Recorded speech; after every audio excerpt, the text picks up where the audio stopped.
오늘은 Salt Your Way to Health의 Chapter 4 Problem with Low Salt Diet라고 저염식의 문제점에 대해서 살펴보도록 하겠습니다. 소개 부분. 저염식은 수십 년 동안 권장되어 왔다. 여기는 수년 동안, 수십 년 동안이죠.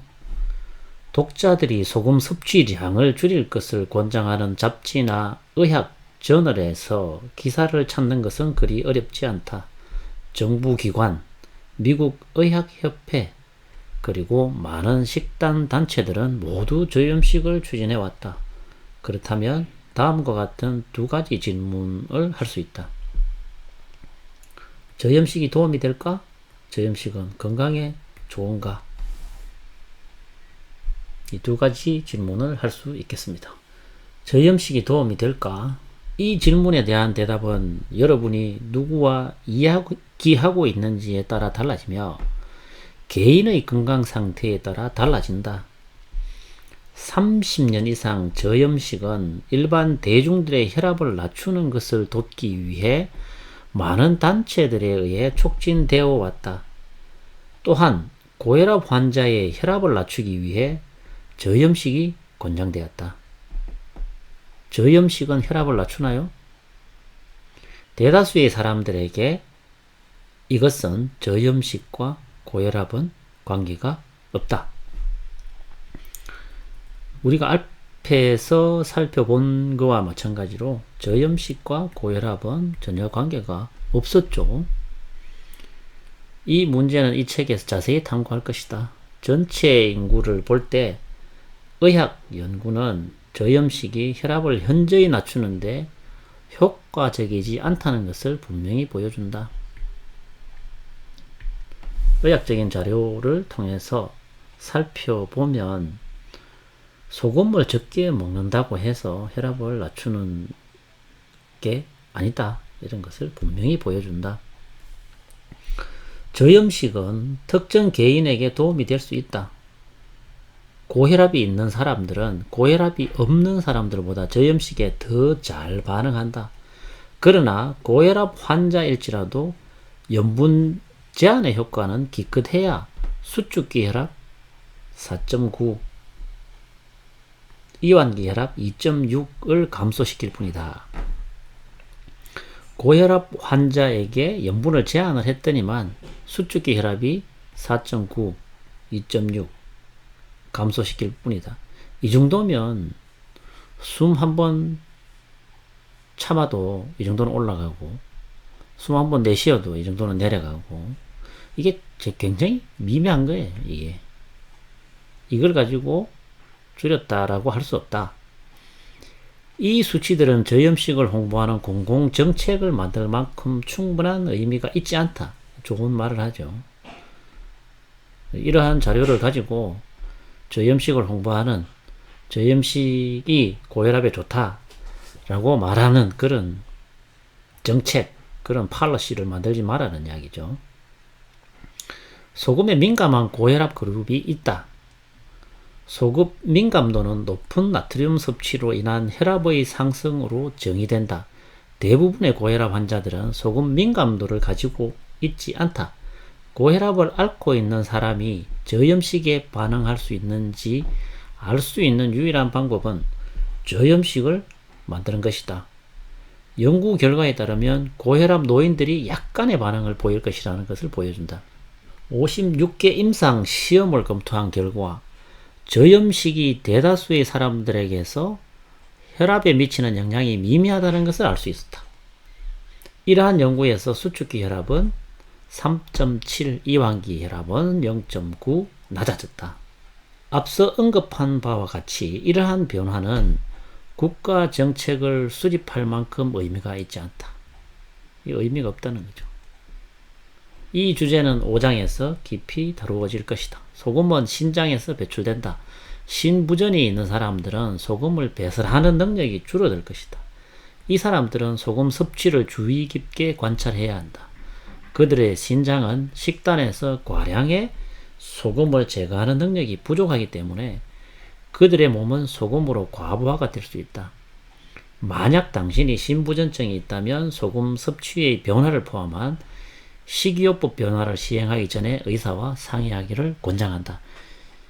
사실 저염식을 계속 하는 것이 심부전에 영향을 미치죠. 콩팥이 나빠지는 것에 오히려 영향을 미치게 되고, 그것이 소금을 제거하는 능력이 부족하게 되게끔 만들어 줄 수 있는, 우리는 거꾸로 생각해 봐야 됩니다. 신부전이 있기 때문에 소금을 못 먹는 것이 아니라 저염식을 오랫동안 하면서 신장에 그 과도한, 우리가 공부한 것처럼 RAAS 시스템이 작용을 할 수 있고, 필요한 신장에서 계속 어떤 병이 생길 수 있으며, 신장에 병이 생기면 혈압을 조절하는 데 있어서도 문제가 발생하겠죠. 당연히 소금을 제거하는 능력도 부족해질 것이고, 그래서 우리는 좀 거꾸로 한번 생각해 봐야 된다. 이 책에서 이렇게 그 레퍼런스를 달아 놓았는데, 요 자료를 한번 찾아보도록 하겠습니다. 방금 그 자료를 붙여넣기 해서 검색을 하면 이렇게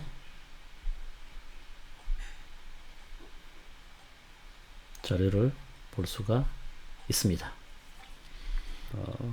하루에 소변으로 배출되는 소금의 양 100ml를 줄였을 때 나타나는 반응을 살펴보았는데, 소변으로 배출되는 소금의 양이 약 100ml이면 소금의 무게로 환산하면 대략 6g 정도가 됩니다. 상당히 많은 양의 소금을 줄여서 그 결과를 살펴봤는데, 고혈압 환자 군에 있어서 3.7의 확장결합에서 3.7이 떨어졌고, 이완계에서는 0.9, 정상적인 사람일 경우에는 겨우 1.0, 0.1, 의미가 없죠. 이런 부분들은. 그래서 이 부분에서 이야기하는 건 뭐냐면, 소금을 그렇게 줄였는데도 혈압이 떨어지지 않더라라는 거죠. 저염식은 건강에 좋은가? 누구나 저염식이 건강에 좋다는 것으로 알고 있지만 틀린 것이다. 연구는 이것이 맞지 않다는 것을 증명한다. 저염식은 대부분의 전통적인 의사들과 미국 심장협회, 미국 당뇨병협회와 같은 기관들에 의해 촉진된다. 비록 염분이 적은 식단이 소금에 민감한 개인의 혈압을 약간 개선시킬 수 있지만, 저염식은 몸에 다른 부정적인 결과를 가지고 있다. 이 다음 섹션에서는 저염식의 부정적인 결과에 대해 다룰 것이다. 염분이 적은 식단이 소금이 민감한 개인의 혈압을 약간 개선시킬 수 있다. 이게 방금 살펴본 것처럼 이 3.7 정도를 가지고 참 이렇게 표현하는 것도 참 좀 애매합니다. 의미가 없는, 저는 이 정도 가지고 무슨 의미가 있냐는 거죠. 그리고 이러한 것들을 전통적인 의사, 옛날의 의사들에 의해서도 추진이 되고, 왜 이런 데서는 계속 저염식을, 이러한 실험 결과들이 있는데 소금을 줄여도 특별하게 혈압에 미치는 영향이 굉장히 미미하다, 이런 것들이 있는데도 계속 추진이 되고 있다. 저염식과 심근경색의 관계를 살펴보도록 하겠습니다. 앞서 언급했듯이 저염식은 심혈관 질환 치료에 널리 권장된다. 염분이 적은 식단은 혈압을 낮추고 심장마비의 위험을 낮출 것으로 생각된다. 연구원들은 저나트륨 식단과 심혈관 사망률 사이의 관계를 연구했다. 거의 3,000명의 고혈압 집단이 연구되었다. 이 연구의 결과는 소금 섭취량이 가장 높은 그룹에 비해 소금 섭취량이 가장 낮은 그룹에서 심근경색이 약 430% 증가했다. 4.3배. 이 부분은 이전에도 한번 소개를 해 드린 적이 있습니다. 올드만 박사의 연구에 의하면 이러한 내용이 나타났는데, 저염식을 했더니만 더 고염식을 한 사람들에 비해서 심장마비에 걸릴 확률이 4.3배나 높아졌다. 이렇게 되는 거죠. 왜 저나트륨 식이가 심장마비에 걸리기 쉬운가? 저염식은 칼슘과 마그네슘과 같은 미네랄의 고갈과 칼륨과 비타민 B 감소를 포함한 여러가지 영양 결핍을 일으키는 것으로 나타났다.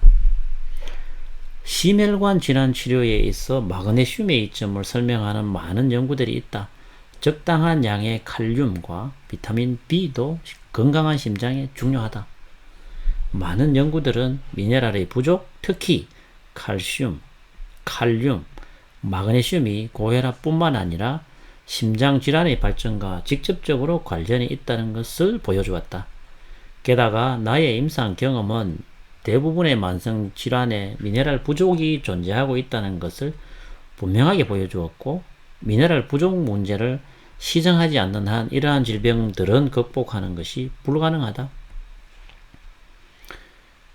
고혈압 환자에서 칼슘과 칼륨 등의 미네랄이 부족한 증상이 많이 발견이 되고, 이것을 보충해주면 이러한 질환들도 많이 호전되거나 해결할 수 있다. 이렇게 생각하면 크게 틀리지 않을 것 같습니다. 높은 콜레스테롤과 LDL 콜레스테롤 수치는 뇌졸중과 심장마비를 포함한 심혈관 질환과 관련이 있다. 사실 심장병을 감소시키는 것으로 생각되는 가장 흔하게 처방되는 약들 중 하나는 총 콜레스테롤과 LDL 콜레스테롤을 모두 낮추는 스타틴이다. 저염식은 총 콜레스테롤과 LDL 콜레스테롤 모두에서 상당한 증가를 일으키는 것으로 나타났다. 저염식을 하게 되면 콜레스테롤 수치가 이렇게 증가하는 것으로 나타났네요. 식이요법이 심장병의 위험성에 영향을 미친다는 것은 의심할 여지가 없다. 의사들은 부작용이 있는 스타틴 약물에 의존하기 전에 높은 콜레스테롤, 높은 LDL 콜레스테롤을 유발하는 식습관을 조사해야 할 것이다. 나의 임상 경험은 홀리스틱 프로그램, 전체 프로그램의 일환으로 정제되지 않은 소금이 총 콜레스테롤과 LDL 콜레스테롤 수치를 낮추는 데 도움을 준다는 것을 보여주었다. 스타틴 약물에 대한 자세한 정보는 효과가 없는 약과 효과가 있는 천연 치료제에서 찾을 수가 있다. 적정한 질 좋은 소금을 먹으면 이러한 수치를 낮추는데 도움을 준다고 합니다. 저염식의 영향을 받는 호르몬은 어떨까? 적절한 나트륨 수치를 유지하는 것은 우리 몸의 중요한 기능이다. 저염식은 신장이 더 많은 나트륨을 보호하도록 돕기 위해 신체가 특정 호르몬을 증가시키는 결과를 가져올 것이다. 이 부분은 굉장히 중요하다고 해서 우리가 몇 번씩 공부를 했습니다. 이 호르몬들은 신체의 교감신경계를 자극할 수 있다. 만약 교감신경계가 지나치게 스트레스를 받는다면 그것은 심장마비 같은 심혈관 질환을 촉발시킬 수 있다. 저염식 식단이 심혈관 사망률의 증가를 유발할 수 있다는 것이 놀랍지 않은가? 게다가 호르몬인 인슐린도 염분이 적은 식단에서 증가하는 것으로 나타났다. 높아진 인슐린 수치는 당뇨병, 다낭성 난포증후군, 그리고 비만을 포함한 신진대사장애와 연관되어 있다. 환자가 저염식을 하고 있다면 인슐린 저항성과 당뇨병을 치료하는 것이 거의 불가능하다는 것을 알았다. 게다가 정제된 소금의 사용은 인슐린 저항성과 당뇨병을 치료하는 것을 거의 불가능하게 만든다. 천연염은 높은 인슐린 수치와 관련된 상태를 치료하기 위해 반드시 필요한 것이다. 정말 너무 중요한 내용들이 이 부분이 보여주고 있는데, 결론 부분에서도 이 데이비드 박사가 정말 좋은 이야기들을 많이 하는데 이 부분을 이해를 잘 해야 됩니다.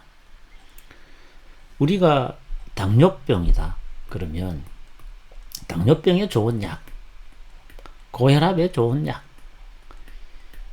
이런 거를 찾아다니는 것은 바람직하지 않습니다. 우리는 원리를 알아야 됩니다. 원리를. 속지 않으려면 어떤 대체요법이 뭐에 좋더라, 그래서 뭔가를 판매하고 돈을 벌려는 사람들한테 속지 않으려면, 또는 의사들이 너는 혈압과 당뇨에 이러한 약을 계속 먹어야 된다라고 했을 때 내 나름대로의 방법으로 그것을 극복하려고 하면 원리를 알아야 됩니다.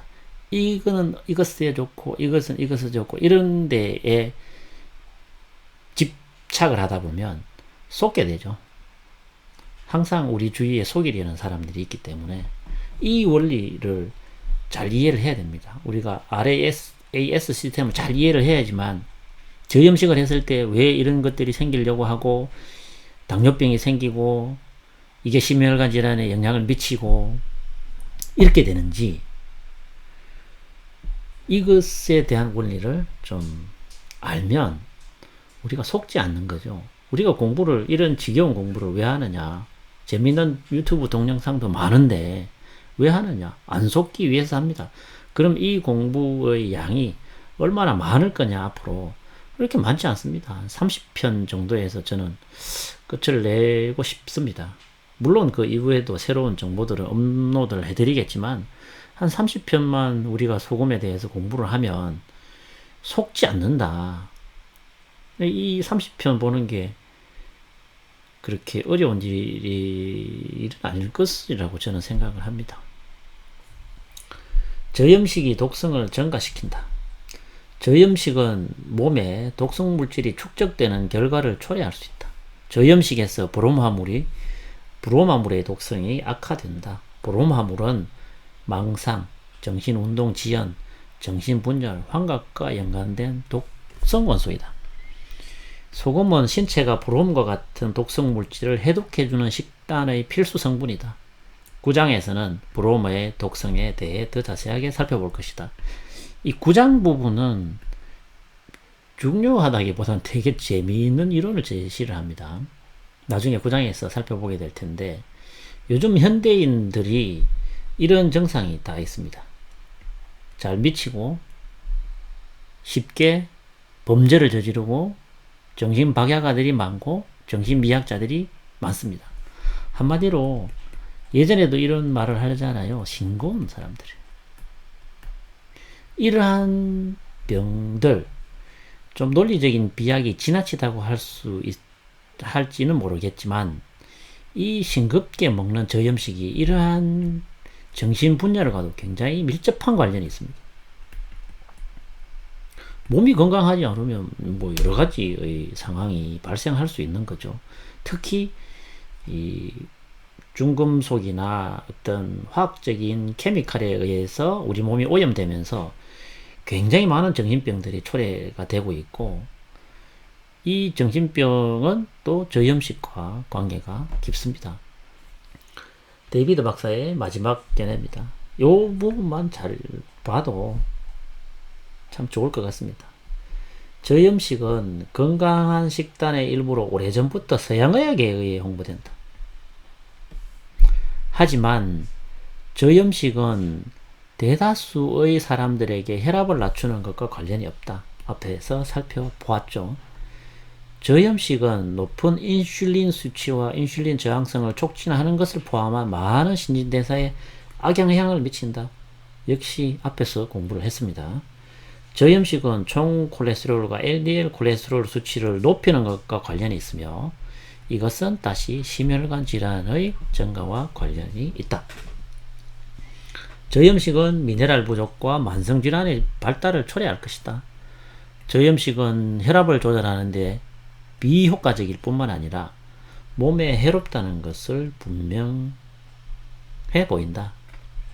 전통적인 의사들과 대부분의 주류 조직들이 이해하지 못한 것은 정제된 소금과 정제되지 않은 소금의 차이다. 앞서 언급했듯이 정제된 소금은 미네랄이 부족하고 산성증을 유발한다. 우리의 몸은 적절한 미네랄 수준과 염분 섭취에 최적으로 작용하도록 되어 있다. 적절한 미네랄과 적절한 소금 섭취가 있어야지만 우리 몸은 기능이 최적으로 가능하게끔 되어 있다. 정제되지 않은 천연염의 사용, 천연염 속에 충분한 미네랄 보충만이 두 가지 요소를 제공할 수 있다. 정말 결론을 집약적으로 잘 내린 것 같습니다. 여기가 챕터 4입니다. 이 부분은 예전에 조선일보에 나온 내용을 캡처를 한번 해봤습니다. 여기에 살펴보면 나트륨 과다 섭취가 건강에 미치는 해악이라고 되어 있죠. 이 부분을 이렇게 확대를 했고요. 나트륨을 과다 섭취하니까 삼투압 현상으로 물을 혈관 속에 끌어오고 혈관 내피세포 직접 자극해 혈관 수출, 그래서 고혈압을 일으키고, 고혈압은 이러한 병들을 일으키고, 또 위장계열에는 위암이 증가하고, 소변으로 칼슘 유출이 증가해서 골다공증이 발생한다. 그래서 나트륨은 만병의 근원이다. 나트륨 과다 섭취가 일으키는 질병과 건강 위험, 고혈압, 뇌졸중, 심근경색, 심혈관 질환, 당뇨병, 위암, 골다공증, 만성 신장병, 나트륨이 모든 병의 근원이네요. 좋습니다. 어쨌든 우리가 소금물 줄일 때 NA를 줄인다. 소금물은 NaCl이기 때문에 미네랄은 일단 제외하고 NA를 줄이면 이 CL도 당연히 줄게 되겠죠. 이 CL은 쓸개즙의 원료로 소화를 돕고 또 몇 가지 중요한 역할을 하게 됩니다. 그래서 이 NA를 줄이면 당연히 소화가 안 되는 현상을 또 유발하게 되는데, 나트륨 줄이면 NaCl이 줄어드는 것에 대한 문제점을 제기하는 그런 또 사람들은 없더라고요.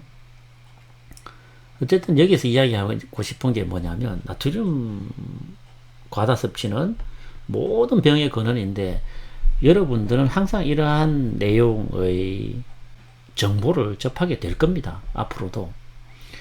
여기서 하나만 딱 제가 의문을 제기를 한번 해보겠습니다. 나트륨을 섭취를 하면 삼투압 현상으로 물을 혈관 속으로 끌어들인다고 했는데, 우리가 일반적인 소금, 그리고 여기서 제가 주겸을 한번 또 이야기를 하면, 일반적인 소금은 물을 되게 끌어들입니다. 소금을 먹으면 물이 필요합니다. 여기에는 몇 가지 이유가 있는데 이건 뭐 나중에 다시 설명을 해드리기로 하고, 어쨌든 나트륨이 물을 끌어들이는 것은 일반적인 소금을 먹었을 때 나타나는 기전입니다. 주겸은 일반 소금의 3배에서 5배를 먹어도 물을 끌어들이지 않습니다. 물이 켜이지 않죠.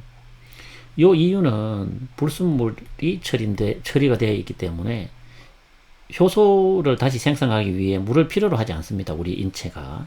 그리고 여기에 있는 원소는 전도도가 낮아서 이렇게 세포 내와 세포 외에 흡수되고 빠져나오고 하는 그런 기전이 쉽게 일어나서 이렇게 물을 끌어들이는 그런 기전이 일어나지를 않습니다. 그러니까 소금의 종류에 따라서 다른 이야기를 할 수 있다라는 거죠. 물을 끌어들이는 소금과 물을 끌어들이지 않는 소금 이외에도 있을 수 있겠죠. 그래서 또 한번 이야기하고 싶은 게 뭐냐면, 소금의 종류를 일단 좀 구분을 하자. 물을 끌어들이는 소금도 있고 끌어들이지 않는 소금도 있다. 이런 이야기를 한번 간단하게 하고 싶고요. 또 소금에 대한 많은 연구 자료를 볼 텐데, 소금을 많이 먹였더니만 면역세포가 증가하고 병원성 면역세포가 증가하고 자가 면역질환이 시작되더라. 이게 하버드에서 나온 내용입니다. 하버드에서 얼마 전에 코코넛 오일이 굉장히 안 좋은 걸로 발표를 했죠. 코코넛 오일이 괜찮다는 내용이 이만큼 있으면 하버드에서 어떤 자료를 발견해서 안 좋다라고 이렇게 내보냈는데, 이게 하버드에서 발표됐다고 해서 무조건 믿어야 된다 이런 거는 아니죠.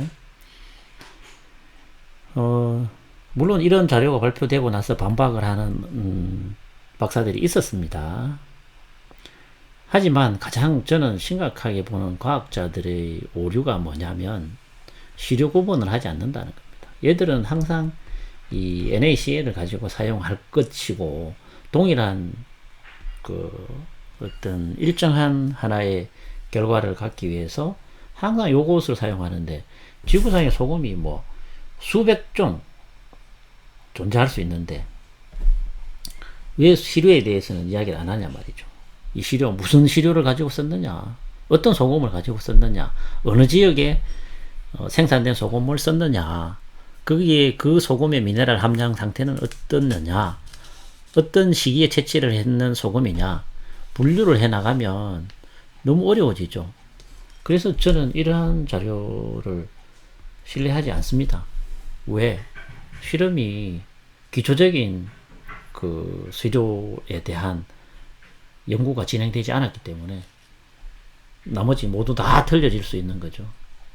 정제염을 먹여서 또는 천일염을 먹여서 그 쥐에 대한 실험을 하면 분명히 다른 결과가 나오기 때문에 저는 이런 자료는 신뢰를 하지 않습니다.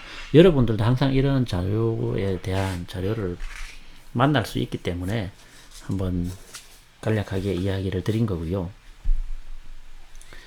요즘 건강법 중에 생수 2리터가 있습니다. 생수 마시기 2리터. 하루에 매일 마셔야 된다. 정말 이것이 바람직한 일인가? 한번 간략하게 좀 살펴봤으면 합니다. 일단 결론적으로 이야기를 하면 매일 생수 2리터를, 맹물 2리터를 먹는 거는 저는 이거는 자살행위다. 아까 우리가 살펴본 것처럼 저염식 그룹과 고염식 그룹에서 저염식을 하는 그룹은 심장병에 걸릴 확률이 고염식 환자에 비해서 4.3배 높았죠. 저염식 그룹에서. 생수를 2리터씩 매일 먹는 거는 우선 인체의 우리가 항상 0.9%의 소금물이라고 그랬죠. 우리 인체는 0.9%의 소금물을 유지를 해야 되는데 계속 끊임없이 생수가 2리터씩 우리 몸에 흘러 들어오면 이게 희석이 됩니다. 그럼 희석이 되면 우리 몸이 희석이 된 상태로 내버려 두느냐, 0.8 이렇게 내버려 두느냐, 그렇지 않죠. 어떤 방법을 썼든 간에 계속 보충을 하려고 합니다. 계속 이 레벨을 맞추려고 하죠. 그러면 필요한 미네랄을 계속해서 보충을 해줘야 되는데 너무 많은 물이 들어오니까 뼈에 있는 어떤 미네랄을 계속해서 가지고 와서 0.9%로 계속 맞추려고 하는 노력을 하겠죠. 그렇게 하면 몸이 지칠 겁니다. 0.9%의 소금을 맞추기 위해서 몸은 계속 지치게 되고, 이것은 평소에 소금물을 먹더라도 저염식을 하는 것과 똑같은 효과를 불러올 수 있습니다. 저염식을 하는 것보다 더 나쁜 것 같아요. 이거는 우리 몸에서 계속해서 이런 0.9%의 농도를 맞추기 위해서 노력해야 될 뿐만 아니라 몸에 항상 소금이 부족한 상태를 만들게 되는 거죠. 왜? 소변을 통해서 뭐가 빠져나갑니까? 나트륨과 미네랄이 빠져나가죠. 당연히 영양물도 빠져나갑니다. 계속해서 소변으로 고갈이 되니까 이것을 끌어들이는 기전이 열심히 에너지를 사용을 해야 되겠죠. 여기에서도 지치고 몸은 계속 0.9%의 소금물을 맞추기가 힘든 상태가 되고 전해질 농도가 계속 일시적으로 낮아지게 되는 그런 걸 겪습니다. 그렇게 됐을 때 쇼크가 일어나죠.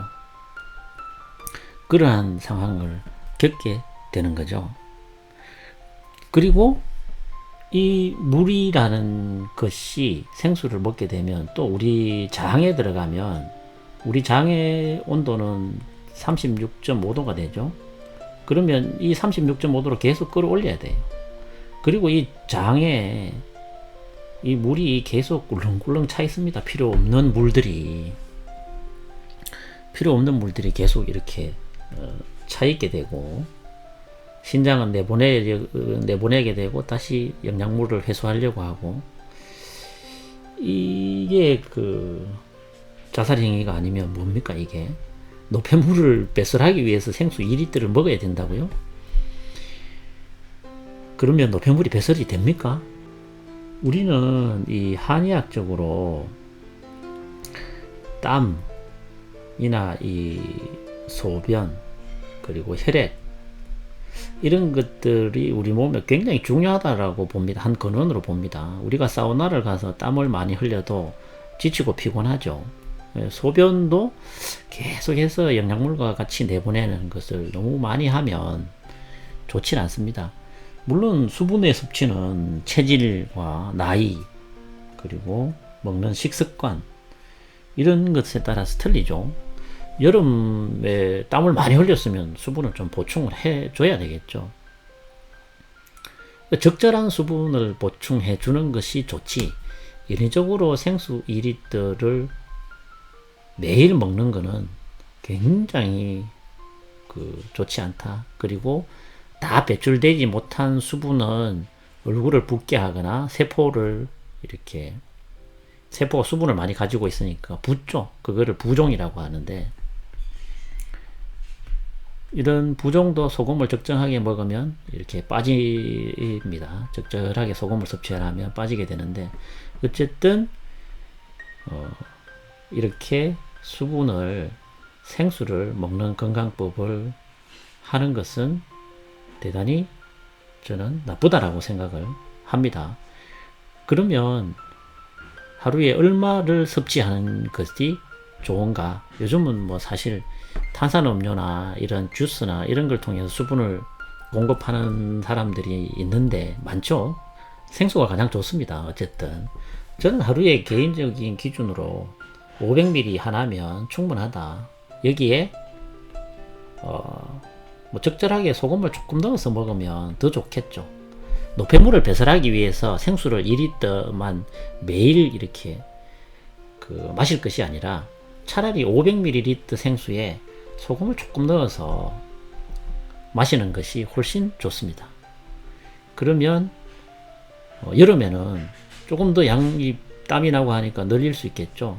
그래서 뭐 1리터도 괜찮고 때로는 1.5리터도 괜찮을 때가 있습니다. 하지만 건강법에 있어서 가장 중요한 것은 뭐냐면 해가 되는 이야기를 하면 안 됩니다. 해가 되는 이야기를 하면 안 됩니다. 그것이 아무리 좋아도 단 한 사람에게 해가 될 수 있다 그러면 하면 안 돼요. 그러면 좀 더 자세하게 이렇게 이야기를 해야 됩니다. 하루에 일반적으로 500ml 정도는 모두 다 포용성이 있다. 또 우리는 국 문화가 많기 때문에 국을 통해서 또 수분을 섭취를 합니다. 그래서 서양인들보다 좀 적게 마셔도 되고 국을 많이 먹은 날은 그리고 적당하게 500ml를 먹어주는 것이 좋은데 필요에 따라서 1리터 정도 조금 늘려도 된다. 양질의 소금물을 먹어주는 것은 질병의 치료와 내 몸의 신진대사를 기능을 높이고 질병의 치료와 회복에 있어서도 필요합니다.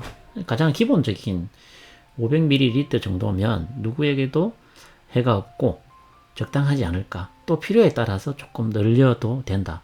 조금 늘릴 때는 반드시 소금을 좀 먹어주는 게 좋다. 왜냐하면 수분의 섭취량이 늘어나면 그에 따른 전해질 농도를 잘 맞추게 하기 위해서 소금이나 설탕이나 뭐 반찬을 통해서도 섭취를 하게 되죠. 소금은. 그래서 맹물을 무조건 많이 먹는 것은 좋지 않다. 그런 이야기를 하고 싶습니다. 많은 건강법들이 있습니다. 그런데 어느 것이 맞는지 판단하기가 정말 어렵습니다. 하다 보면 내 몸을 더 버리는 것이 있죠. 그래서 원리를 이해하라는 이야기를 자꾸 드리고 싶어요. 그러니까 원리를 알아야 됩니다. 그러한 건강법에 속지 않으려고 하면 올바른 건강법을 찾기 위해서는 전체적인 원리를 좀 알아야 된다. 물의 기전이 어떻고 소금이 어떻게 흡수가 되고 또 우리 몸이 어떻게 유지가 되고 이렇게 전체적인 원리를 이해하고 생각하려고 노력을 해야 된다. 이런 말씀을 드리고 싶습니다. 어떤 약은 뭐에 좋다. 이런 단순한 생각을 하다 보면 반드시 자빠진다. 반드시